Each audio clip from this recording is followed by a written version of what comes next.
Olá, pessoal. Eu sou o Dr. Rafael Góes, eu sou médico psiquiatra e hoje eu vou apresentar para vocês mais uma aulinha do nosso mini curso de psicofarmacologia. A aula hoje especificamente é sobre antidepressivos, mas eu quero deixar bem claro que eu não vou esgotar o tema dos antidepressivos hoje aqui, certo? Existem mais de 50 antidepressivos disponíveis no mercado, então se eu for falar de cada um deles, como é que usa, eu vou passar aqui tipo 8 horas e eu não vou esgotar esse tema.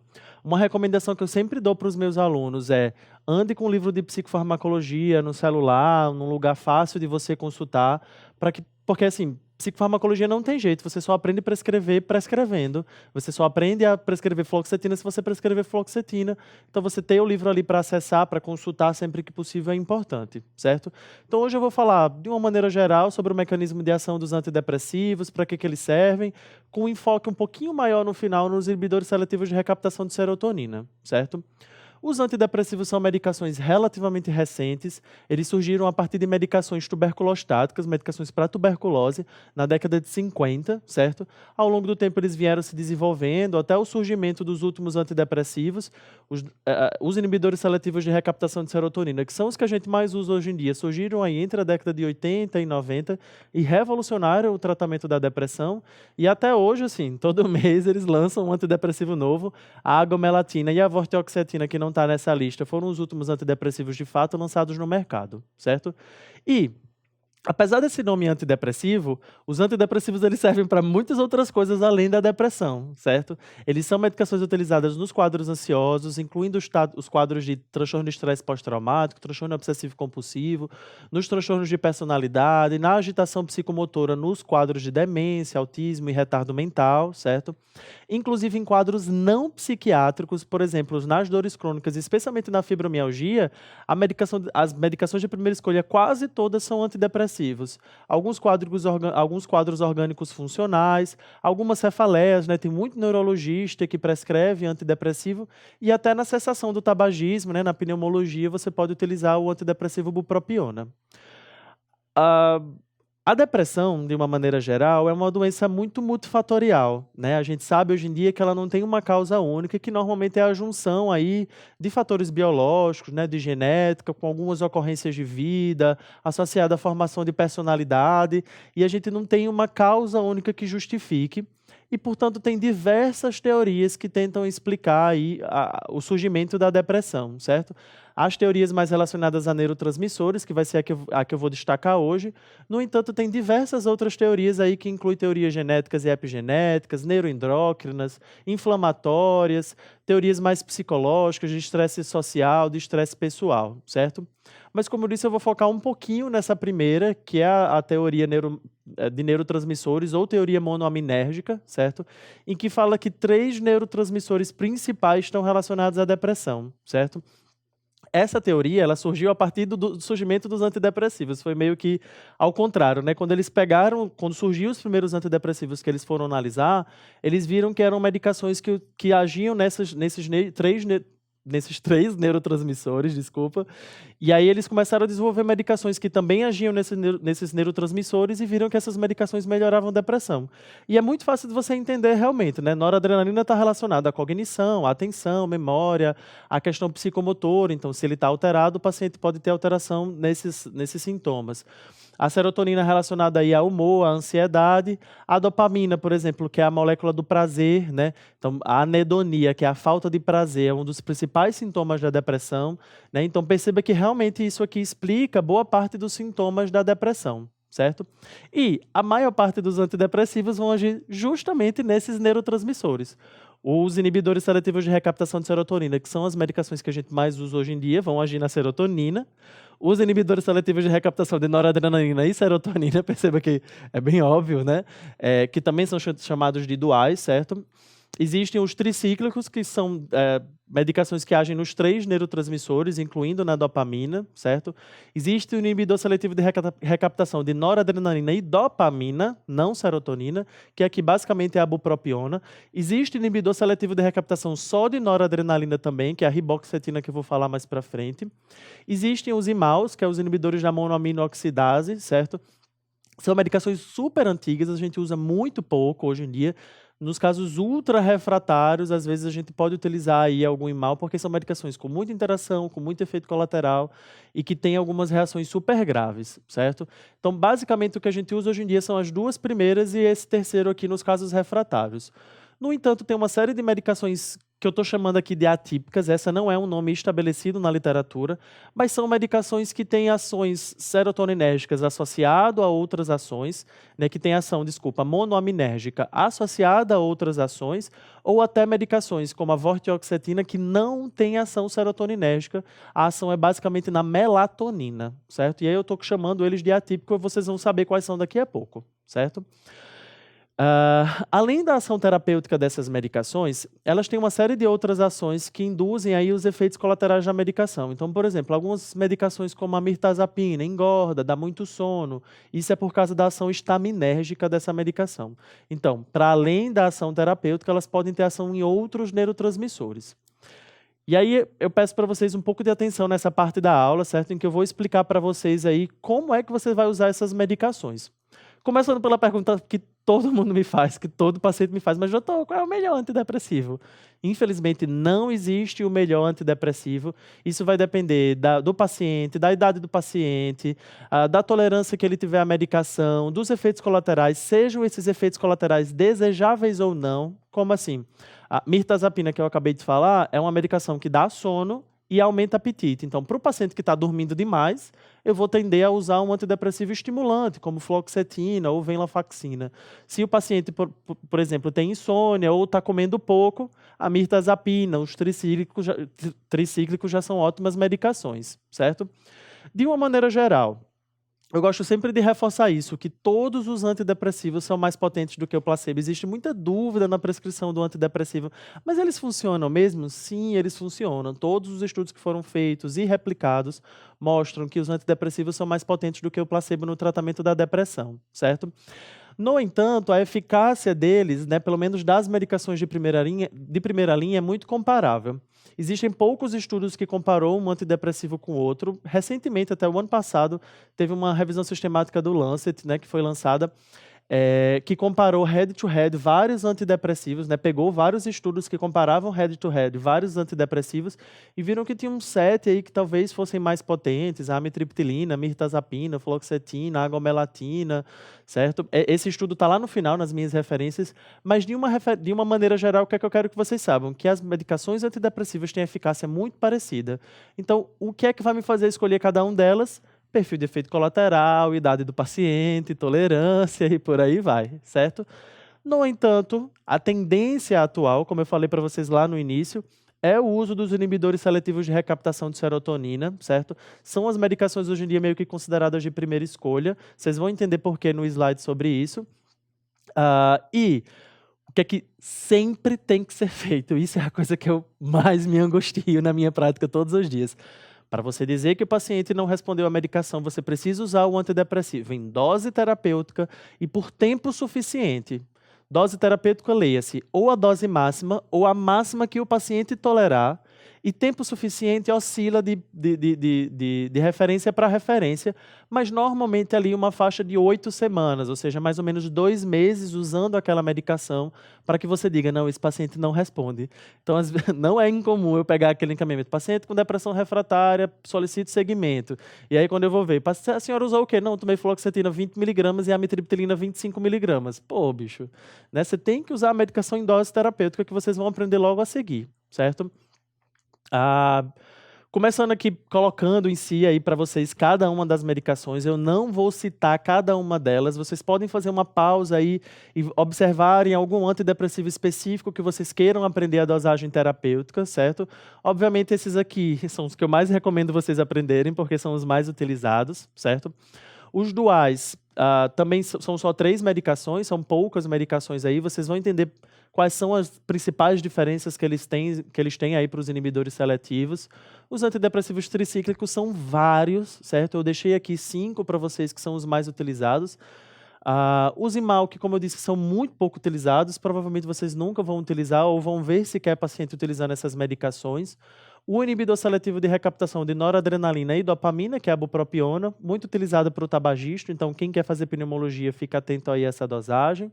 o inibidor de recaptação de noradrenalina, que é a riboxetina, só tem essa no mercado, e, como eu disse, uma série de antidepressivos meio que atípicos, que têm mecanismos de ações um pouco diferentes, como a vortioxetina, trazodona, mirtazapina e agomelatina, tá? Focando aí nos inibidores seletivos, que, como eu disse, são as medicações mais prescritas hoje em dia. Por que que elas são as medicações mais prescritas? Primeiro, porque elas são medicações potentes, elas não são mais potentes do que os outros antidepressivos, né? Eles têm potência muito parecida, mas são medicações potentes e, principalmente, são muito fáceis de tolerar, têm poucos efeitos colaterais e baixa toxicidade. Uma amitriptilina ou imipramina, por exemplo, é muito difícil você chegar na dose máxima, porque o paciente não tolera a medicação. Começa a fazer constipação, boca seca, ficar com sintoma cognitivo. Essas medicações aqui são muito fáceis de tolerar. Tem seus efeitos colaterais que vocês vão aprender logo a seguir, mas são efeitos colaterais mais simples, certo? Assim como o paciente está deprimido, tentou suicídio com inibidor seletivo. A chance dele conseguir se matar tomando só inibidor seletivo é muito baixa. São medicações que têm baixa toxicidade, seja cardíaca, seja nefrológica, seja hepática, enfim. São medicações que são muito boas de serem utilizadas no dia a dia, certo? Além de tudo isso, são medicações que interagem pouco com outras medicações. Então, para pacientes muito comórbidos, né, idoso que toma muita medicação, são medicações que podem ser utilizadas, especialmente a sertralina, o citalopram e o escitalopram, certo? E, por último, são medicações que são utilizadas em vários quadros, tanto depressivos como ansiosos, certo? Além de toque, além de dor, além de, enfim, todos aqueles quadros que eu falei lá no início, certo? Dica de sobrevivência para vocês. Decorem aí pelo menos 2 antidepressivos para vocês aprenderem a utilizar, sabe? Chamem 2 antidepressivos de seus e aprendam a utilizar. Fluoxetina, sertralina costumam ser os que estão disponíveis no mercado. Escitalopram é o que dá menos efeito colateral. Então, mais precisamente, se vocês puderem decorar pelo menos esses 3 ou 2 desses 3, é o que eu mais recomendaria para vocês, certo? A dosagem mínima que tem dessas medicações é a principal formulação que tem disponível no mercado. Como assim? Fluoxetina tem comprimidos de 10 e de 20 miligramas. Então, você pode começar com um comprimido de 20 miligramas, pede um retorno com 30 dias, o paciente continua deprimido, aumentei para 40. O paciente pede retorno com 30 dias, o paciente volta bem, ótimo, deixo 40 miligramas. O paciente não está bem, aumenta para 60, aumenta para 80, chegou em 80 miligramas, que é a dose máxima, o paciente não tolerou ou não melhorou, vamos tentar trocar a medicação para outro inibidor seletivo. Na maior parte dos guidelines hoje em dia, normalmente a primeira escolha é inibidor seletivo, o paciente não responde, você troca por outro inibidor seletivo, o paciente não responde, é que você troca a categoria, certo? Então, na maior parte dos guidelines, você vai conseguir trazer os passos iniciais se você decorar 2 inibidores seletivos. E muita gente me pergunta, mas qual é o melhor antidepressivo? Qual é o melhor inibidor seletivo? Não existe, tá certo? Como eu disse, eles são todos potentes e você vai usar eles a partir de efeito colateral. Por exemplo, fluoxetina tem um efeito um pouco mais estimulante, fluoxetina emagrece, então para um paciente que esteja precisando disso, você pode utilizar ela. Sertralina ou paroxetina são melhores para ansiedade, certo? Então, pacientes que têm depressões muito ansiosas ou que tenham apenas ansiedade, são medicações que têm mais indicação. No entanto, como eu estou dizendo, você pode começar qualquer um deles, certo? Qualquer um deles está recomendado para vocês, tá bom? E como é que você vai utilizar? A maior parte dos inibidores seletivos, você vai utilizar ele em dose única diária, normalmente pela manhã, com exceção da paroxetina e da fluvoxamina, certo? Por quê? Porque essas medicações podem dar um pouquinho de sono, então às vezes você pode utilizar à noite, certo? Na maior parte dos pacientes, ele tem o sono atrapalhado pelo uso dessas medicações, e por isso que a gente utiliza elas pela manhã. E dose única. Fluoxetina, você está usando 60 miligramas. Pode utilizar uma de uma vez só pela manhã, depois do café da manhã, por exemplo. Sertralina, a mesma coisa. Está usando 150, 200 miligramas. Pode usar tudo de uma vez pela manhã, certo? No entanto, eu reforço aqui que você precisa começar com a dose mínima e ir aumentando gradualmente. Então, começou com 50 miligramas de fluoxetina, de sertralina, aumenta para 100 miligramas, aumenta para 150, vê o paciente de mês em mês, por exemplo, até ele responder. E um adendo que eu sempre faço é, medicação demora para fazer efeito, antidepressivo demora aí 10, 15 dias para fazer efeito, certo? Tem diversos efeitos colaterais. Os principais aí são os gastrointestinais, enjoo, diarreia, especialmente nos primeiros dias. Mas o paciente pode ter um pouquinho de tremor, o paciente pode, no início do tratamento, ter um pouco de insônia, inquietação, por isso que é utilizado pela manhã. O paciente pode ter perda ou ganho de peso, a depender do que você utilizar. Fluoxetina emagrece, paroxetina aumenta peso. O paciente pode ter algumas disfunções sexuais, especialmente diminuição de libido. O que é pior para isso é a paroxetina. O paciente pode ter alguns efeitos anticolinérgicos, também o pior para esse efeito é a paroxetina. Mas perceba que são todos efeitos colaterais leves, tranquilos, diminuiu a dose e resolveu, certo? Tem um efeito colateral um pouco mais grave, que é a síndrome serotoninérgica. Nunca vi, só ouço falar, tá certo? Então, assim, é um efeito colateral grave, raro, muito raro, certo? Normalmente só acontece quando você usa medicações serotoninérgicas associadas, você usa Imal com inibidor seletivo, alguma mistura maluca aí que você faz e que o paciente pode ter essa reação. No uso único só do inibidor seletivo, muito raro, certo? Então, quando você for introduzir essa medicação, sempre oriente esses efeitos colaterais. Isso é quase um mantra para mim, ó.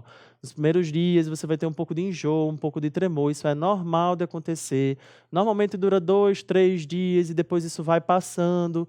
O efeito terapêutico da medicação demora 10 a 15 dias para começar a acontecer, então tenha paciência nesse início de tratamento, porque a medicação, no início você vai ter só efeito colateral até que a medicação vai começar a funcionar, certo? Então isso é um mantra que você tem que repetir caso você vá começar um antidepressivo, certo? Passando aqui mais rápido para as outras medicações, os duais, né, que como eu disse, são os inibidores seletivos de recaptação de serotonina e noradrenalina. São medicações também potentes, não melhores do que as outras mais potentes, tem pouca interação, tem menos efeito colateral do que os antidepressivos tricíclicos. Infelizmente, são medicações que dão muito efeito colateral, especialmente no início do tratamento, certo? Assim, a gente chama de sintomas de introdução ou de retirada. Mas eles têm aí um plusinho, né, algumas coisinhas a mais.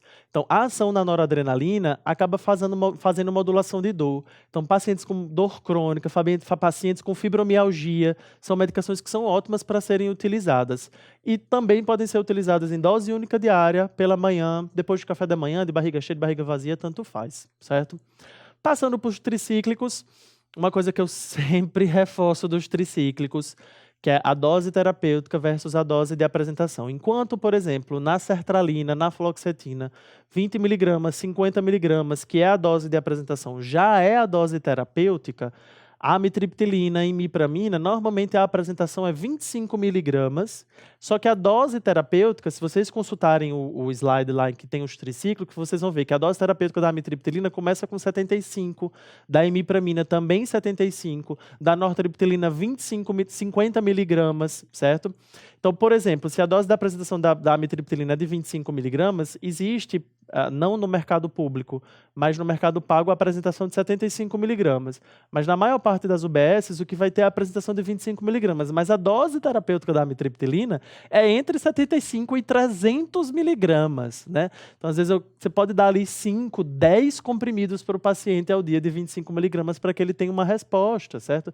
Então, aquele exemplo que eu dei lá no início do paciente que tentou 50 miligramas de sertralina e 25 de amitriptilina, nem dose antidepressiva é, certo? No entanto, em dose baixinha, ela tem a sua utilidade, a amitriptilina, certo? Os tricíclicos, de uma maneira geral, dão sono, aumentam peso, então pacientes com anorexia ou com hiporexia, né, ou com alterações de sono podem ser utilizados.